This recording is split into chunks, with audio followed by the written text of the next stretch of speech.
magic, magic, magic. If you use your imagination, magic, magic, magic is the doorway to the mind.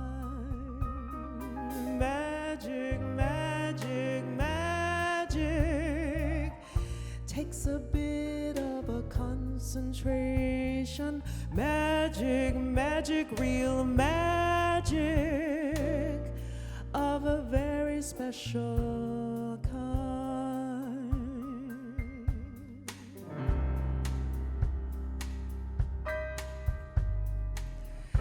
Here is how to cast a spell to know what will be.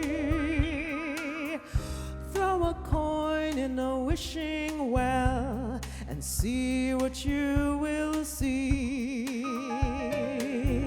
Listen to your inner voice and you'll find information. Look inside and listen well for a new revelation. Magic, magic, magic. If you use your imagination, magic, magic, magic. It's the doorway to the mind. Magic, magic, magic. With a bit of concentration. Magic, magic, magic of a very special kind. Magic is a mystery as ancient as the sun. If you know your history, you'll know how far we've come. Let the light surround you. There is so much to be done. Evolution, ascension to the holy ones. Magic, magic, magic. If you use your imagination, magic, magic, magic. It's the doorway to the mind. Magic, magic, magic. Powerful words to bring manifestation. Magic, magic, magic of a very special kind. Free your mind. Rainbows you will find.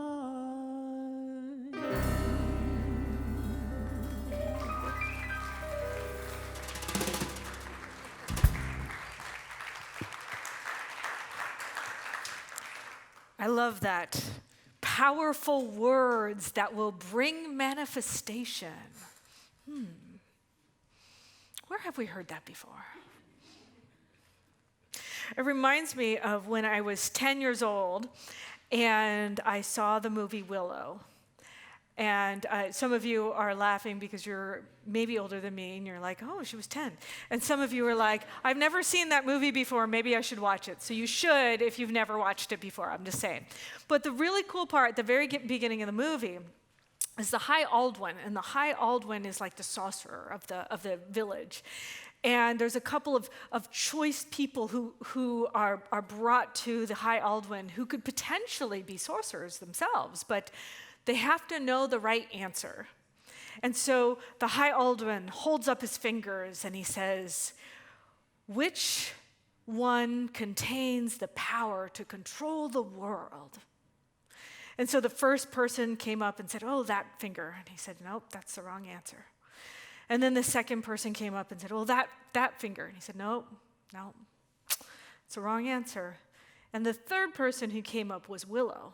And he's a farmer, and he came up and he was gonna say something, but then he was like, And he stopped, and then he said, oh, it's this finger. And the High Aldrin says, nope, that's the wrong answer. There are no sorcerers with us today. And then he's walking, and he goes up to Willow, and he says, you know, it seemed like you had an initial instinct that you were going to say, but you didn't say it. What was it? And Willow said, well, I thought the answer was my finger. And he said, yes, that was the right answer. Because so many of us are looking for other people to have the solution, or other people to make the change, or other people to do the thing, to make the magical thing happen, when really the power of the entire universe is contained within us. I need to look within to have and to tap into that power. It reminds me of Aladdin. I love Aladdin, the original one with the Disney one, the original Disney one. And right at the beginning, Genie is like, I have almighty cosmic power and an itty-bitty living space. And that's his like little bottle, right? But it's like us. The infinite universe, the great creator, God, source, whatever you call it, is almighty power. And it made us out of itself, and here we are made up of that God stuff. Here, it is in this itty-bitty living space of our human bodies. I mean, we're much bigger than that. But it's really recognizing and knowing that the infinite power of the universe is here in each and every one of us, that we are the ones to release it, to express it, to be it here on this planet at this time. So I want you to remember that we are powerful creators. That's what the sorcerer was trying to tell Willow. Now, I'm watching the new series that's on Disney Plus, that's Willow, but it's now, I don't know, 15, 20 years later. I don't know how, maybe 16 years later. Anyway, there's now Elora Danan, who is supposedly supposed to save the fate of everybody. And she didn't know who she was, and so Willow has recognized her and has said, you're the one. You're the one. And he starts trying to teach her how to use her magical power. And sorcery is an internal art in this world of Willow. And it requires a belief in oneself, imagination, and focus. And it's often accompanied by speaking powerful words. Now, I don't know about you, but that kind of reminds me of prayer. I mean, I get to imagine that greater good. What is the greatest good that I can imagine? What would that look like? What would that feel like? I get to imagine that, and then I get to focus on the good, and then I get to speak the words of power. See, our words will either create or destroy. We have the power to either create or destroy with our words. They're powerful. I love that there was this research project done by Masaru Emoto, so Dr. Emoto. He did this research project on water. And he wanted to know if our words, the literal word, contains any power. And the way he did this was he bottled up just regular water, same source. You know, I forgot what it is when you clarify it and cleanse it and all that stuff. But anyway, reverse ions. And he did what he needed to do to make it pure as possible water. Same water. And he would put in one water bottle a word. And the word was like hate. And then another water bottle, love.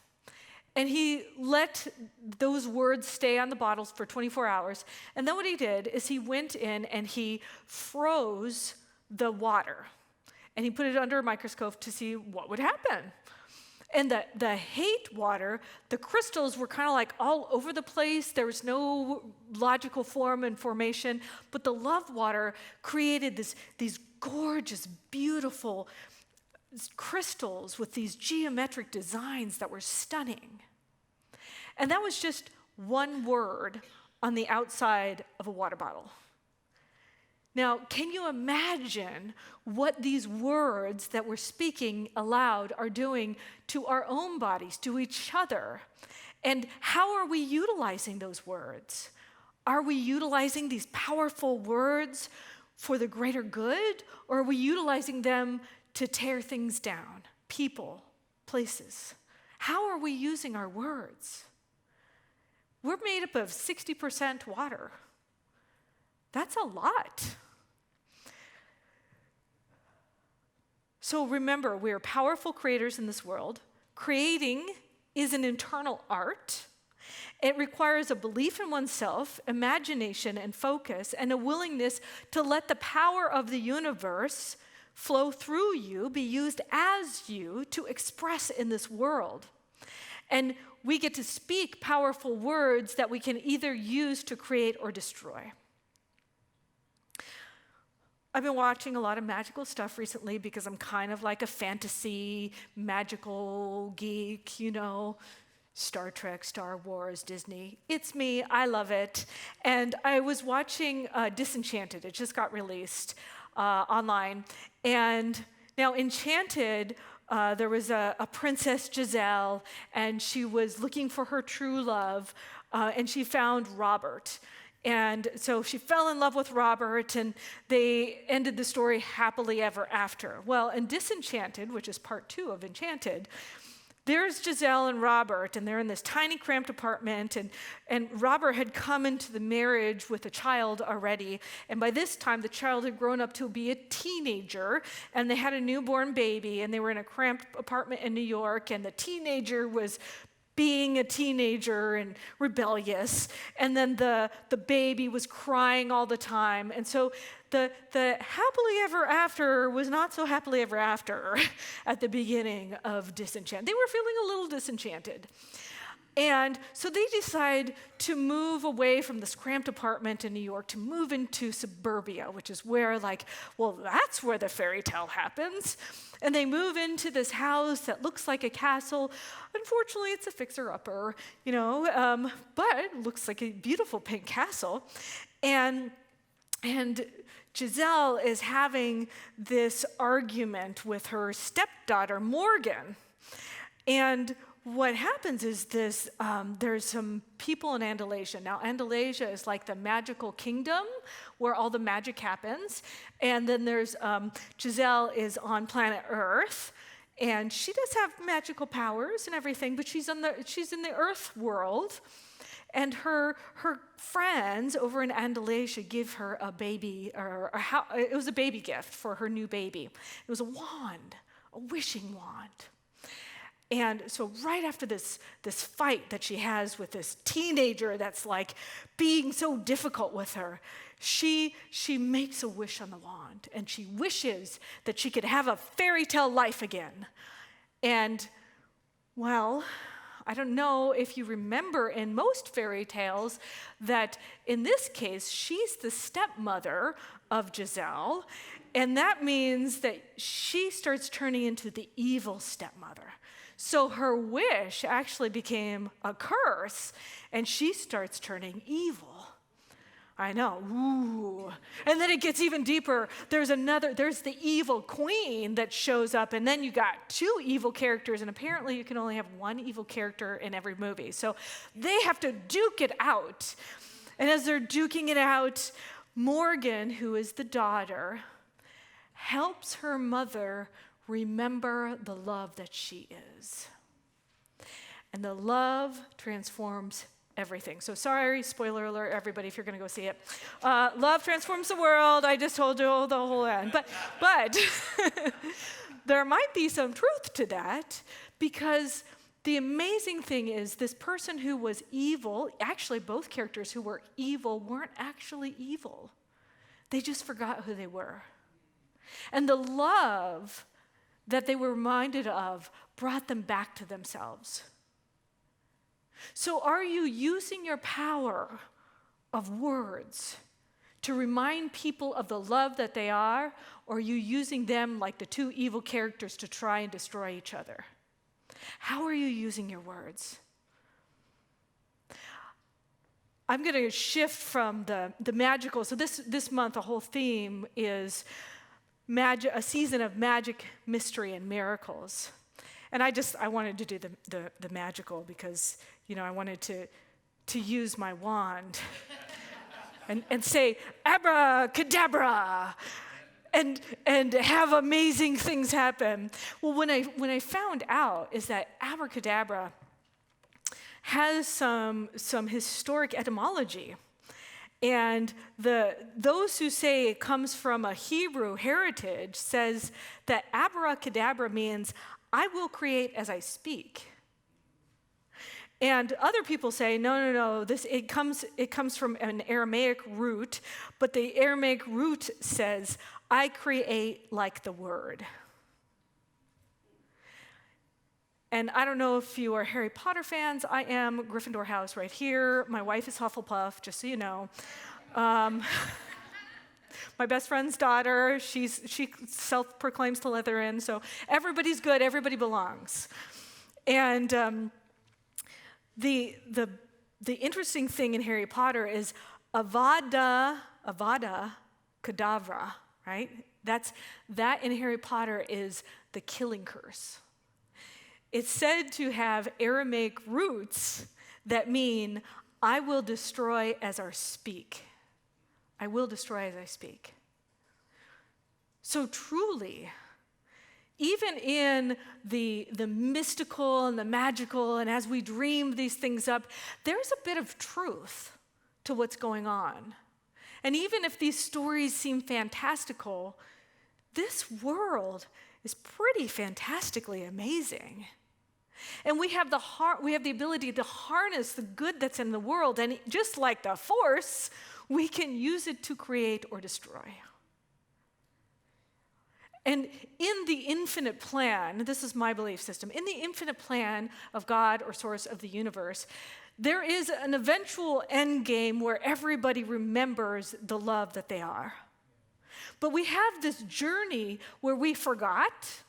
And part of the fun is remembering, and part of the joy is reclaiming ourselves and awakening to that good and stepping into it and feeling it and expressing it and having that being a transformation that happens on the planet, that we get to do that. That's what we signed up for, is remembering who we are.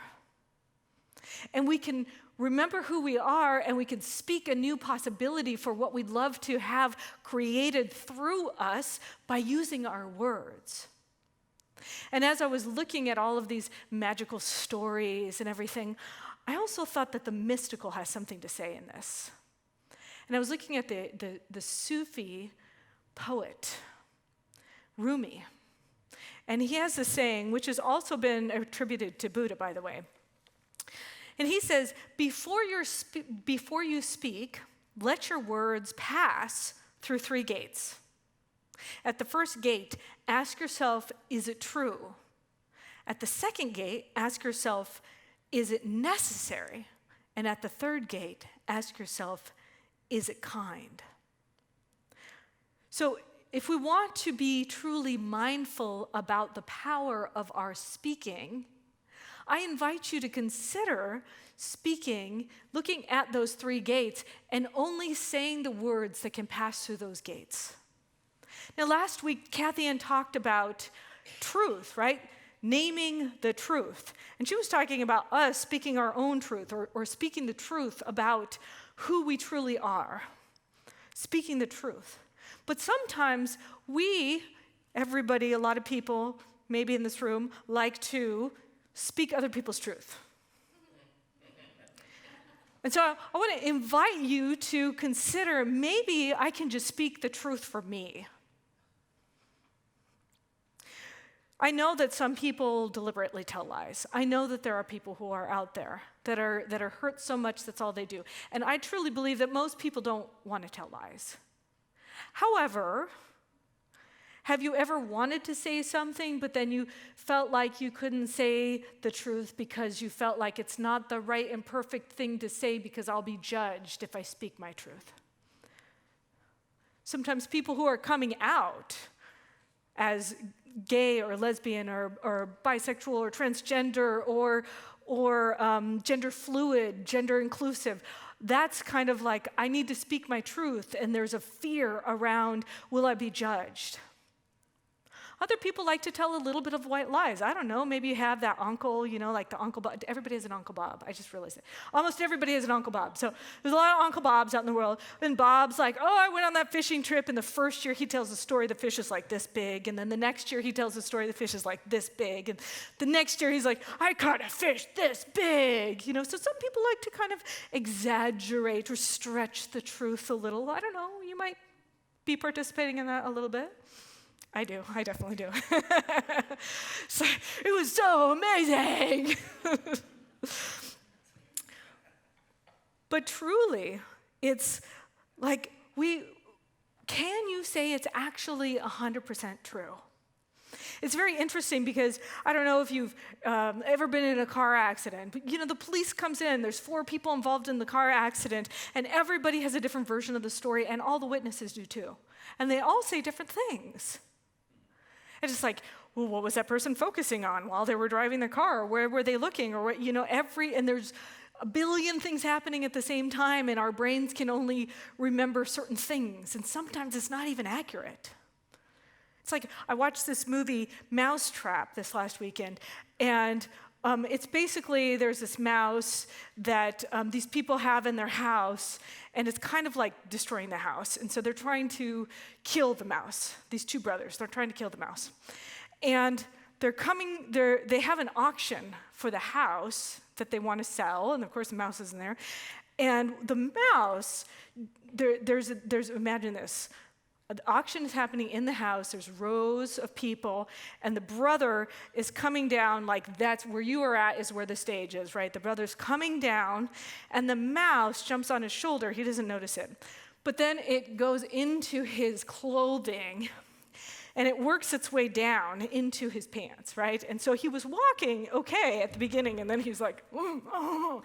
And the brother has seen the mouse do this. And so he's like, I'll save you. And he comes over, and he comes to his brother, and he's like, where is he? He's like, it's in my pants. And so he sticks his hand down his pants.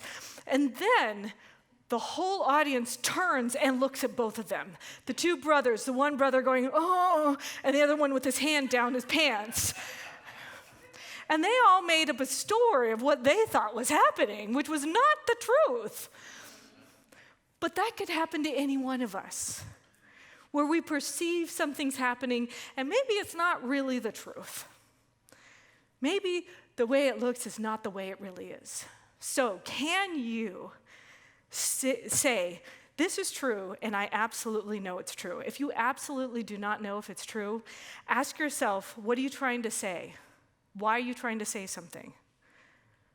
Why are you trying to misrepresent yourself? Or why are you trying to speak somebody else's truth? What's the purpose behind that? At the second gate, we ask, are these words necessary? Is it necessary?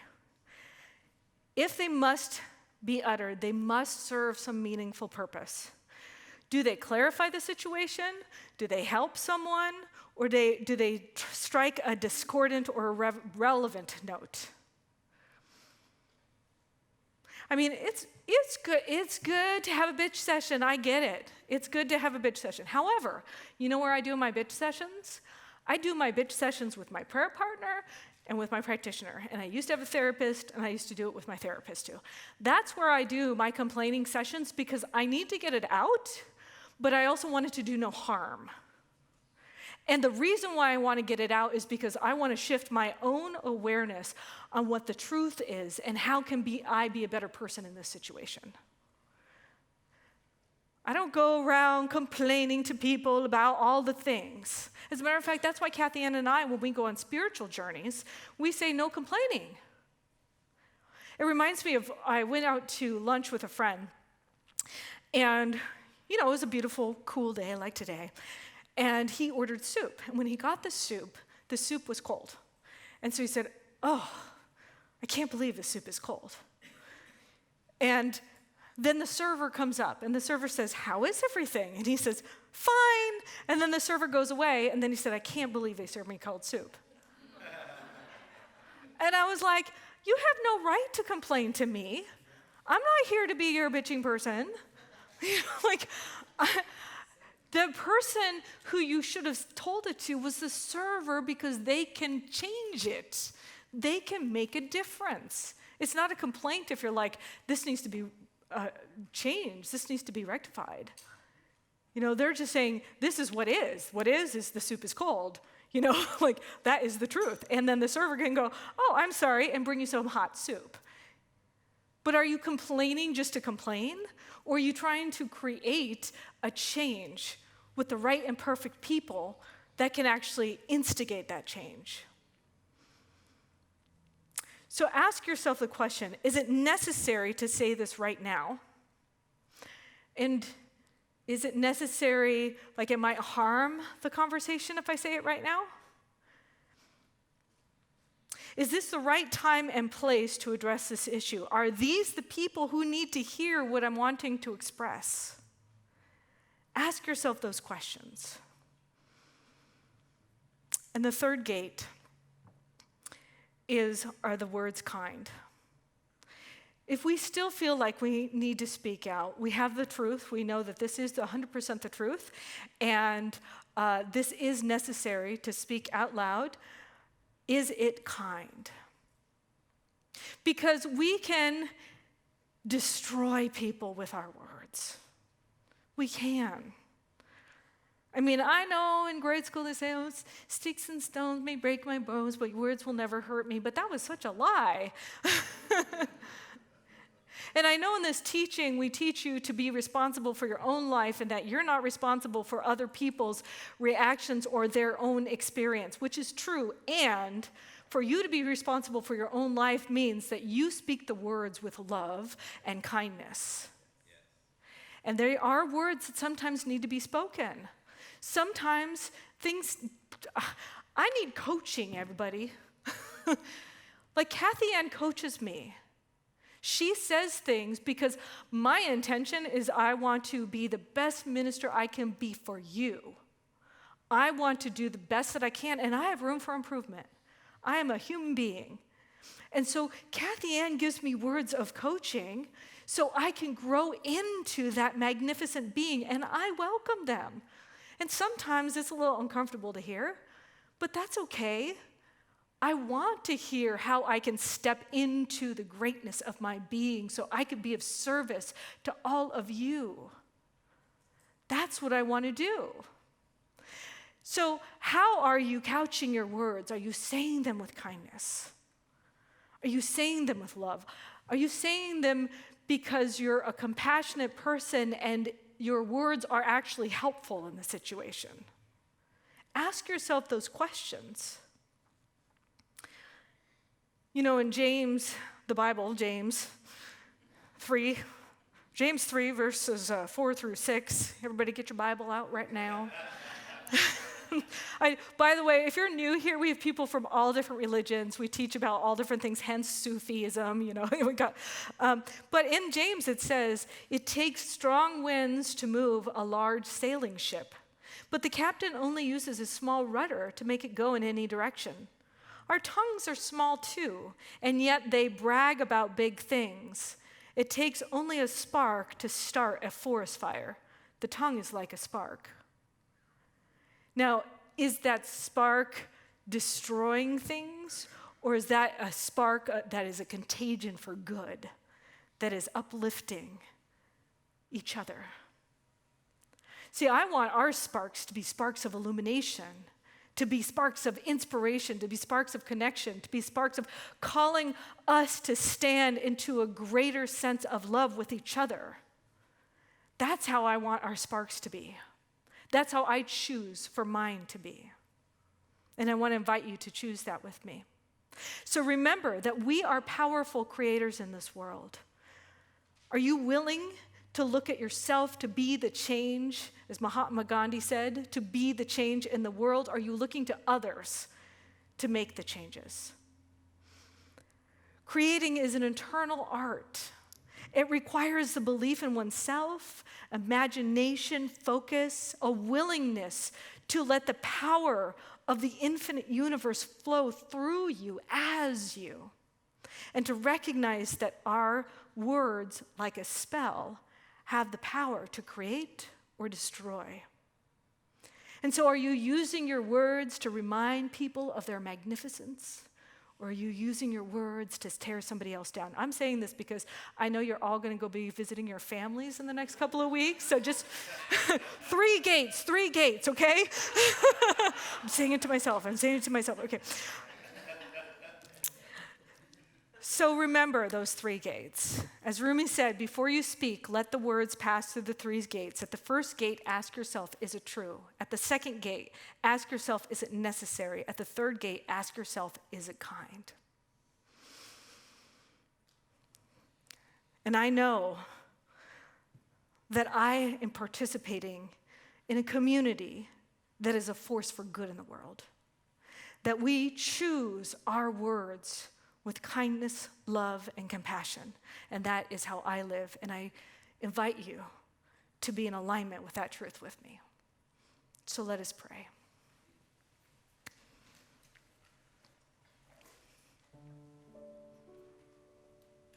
Whether it's Harry Potter or Willow or Enchanted or Disenchanted, there is the reminder that truly the magic is present within me. It's present within each and every one of us.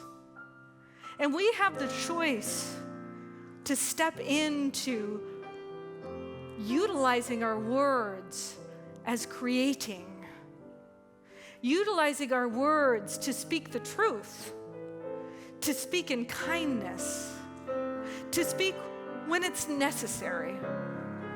And so I know and claim that this is a community where if there were any perceived borders or walls or disagreements or differences, I just call forth that infinite presence to dissolve and destroy and uncreate that perception right now.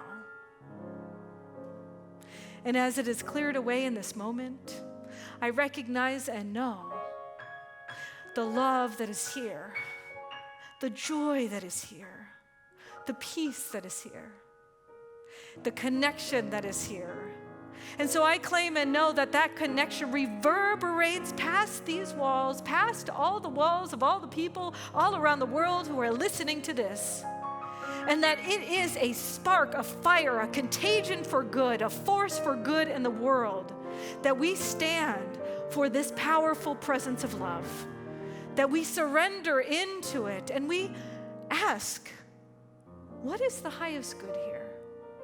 How can I move through this weekend, this week, this holiday season, so that when I walk through this and I look back at myself, I am proud of the way that I showed up, that I exemplified what it means to be a person of love and light in this world. For truly we are all light workers. And if I forget, I commit to ask for help, for others to remind me. And when others forget, I commit to remind them of their light, of who they truly are, so that we can be sparks in this darkness and know that truly the light is the way for each and every one of us to see and know ourselves truly, fully, and completely, remembering who we are. And for that truth, I am grateful. And so it is.